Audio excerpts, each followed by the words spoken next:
চাচা আচ্ছা, আপনি ভালো আছেন? হ্যাঁ আল্লাহ রাখছে ভালো। আপনাকে তো এই ঘরটা দেওয়া হয়েছে আমাদের যুবকদের প্রতি, ঠিক আছে? আমরা কয়েকজন মিলে 20-30 জন সদস্য ছিলাম, আর বিদেশ থেকে কিছু লোক টাকা দিয়েছিল, সবাই মিলে আমরা একটা ঘর দিয়ে দিচ্ছি আপনাকে, বুঝছেন? এখন আপনার মানে কি কি লাগবে আপনার ঘরের জন্য বলেন আপনি, আপনার কি কি হলে চলবে আর কি? আপনি তো সামনে রমজান মাস, ওই তো কইলামই তো আপনাকে, বলেন আবার বলেন সবাই। আপনাকে তো কইলামই যে আমার খাবারই নাই কে। কি কি লাগবে খাওয়ার জন্য? কি কি লাগবে খাওয়ার জন্য চাইল মেল মানে ঘষি মসি কিনা লাগবে, খড়ি লাগবে, খড়ি লাগবো, চাউল লাগবে, চাউল আর কি লাগবে বলেন, আমাদের সবাই খুলে বলেন, তাহলে আমরা আপনার সমস্যাটা সমাধান করতে পারবো। ছয় তরকারি লাগবো, দিশে আইছি। ছয় তরকারি, আর এমনি ঘরে কোনো সাজ সরঞ্জাম, টেবিল টেবিল, আবার এই যে পাতিল জগ এগুলো লাগবে কি? হোক না, হোক না তো নাই খেয়ে বোঝেন না, কিছুই নাই না। না কি কি নাই সেটা বলেন আমাদেরকে, ওই বলেন তো কিছুই নাই খেয়ে।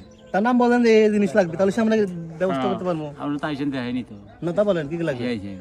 তোষক আছে, তোষক নাই, বালিশ, বালিশ আছে, বালিশ আছে, পানি খাওয়ার জগ, জগ নাই, জগও নাই, ঠিলা আছে, ঠিলা আছে, গ্লাস আছে তো আবার।